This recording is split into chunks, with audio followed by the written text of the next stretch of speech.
पूर्णिमा की रात्रि थी। चंद्रमा का धवल प्रकाश पूरे जगत को नहला रहा था, साथ ही सबके तन मन को शीतल सुगंधित कर रहा था। चंद्रमा का यह अमृतमय शीतल प्रकाश समुद्र पर भी पड़ रहा था। समुद्र की तेज लहरों में वह रोशनी छिटक छिटक कर चहुओर फैल रही थी। इस प्रकार चंद्रमा का पूर्ण स्वरूप, पूर्ण प्रतिबिंब समुद्र की सतह पर बनने एवं कुछ देर स्थिर होने के पूर्व ही बिखर जाता था।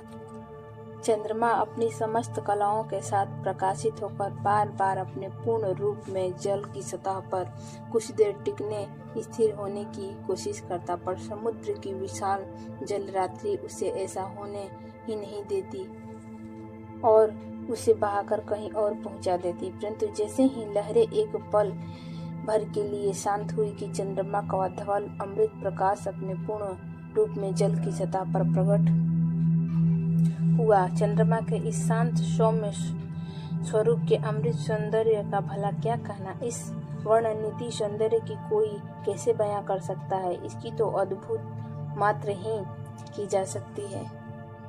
किसी कवि द्वारा वर्णित उन पंक्तियों की तरह ही हमारे चित्त सागर में भी कामनाओं वासनाओं के ज्वार भट्टे उठते रहते हैं। रह रह कर, रुक रुक कर ये लहरें आती जाती रहती हैं और फिर और भी भयानक रूप में पुनः प्रकट हो जाती हैं। चित्त सागर में उठ रही कामना वासनाओं की लहरें ब्रह्म ज्योति से प्रकाशित हमारी आत्मा के प्रतिबिंब को पल भर के लिए ही रुकने नहीं देती।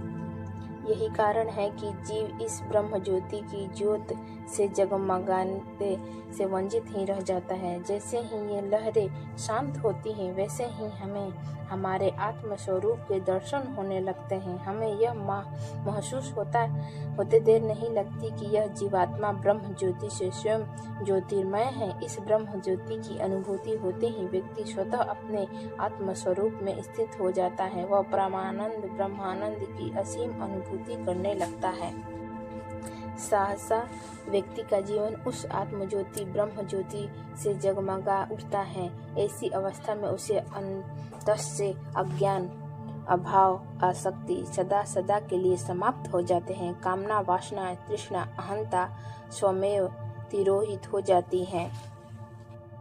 अज्ञान जनित दुखों से मुक्ति मिल जाती है। सभी प्रकार के कर्म और संस्कारों के बीज का नाश हो जाने से व्यक्ति जीवन मरण के बंधन से मुक्त हो जाता है। कर्म करता हुआ भी वह कर्मों से नहीं बंधता। संदेह होते हुए भी वह विदेह हो जाता है। यही मोक्ष है, मुक्ति है, कैवल्य है, आत्म साक्षात्कार है, ईश्वर उपलब्धि है। यही जीव की ब्रह्म स्थिति है।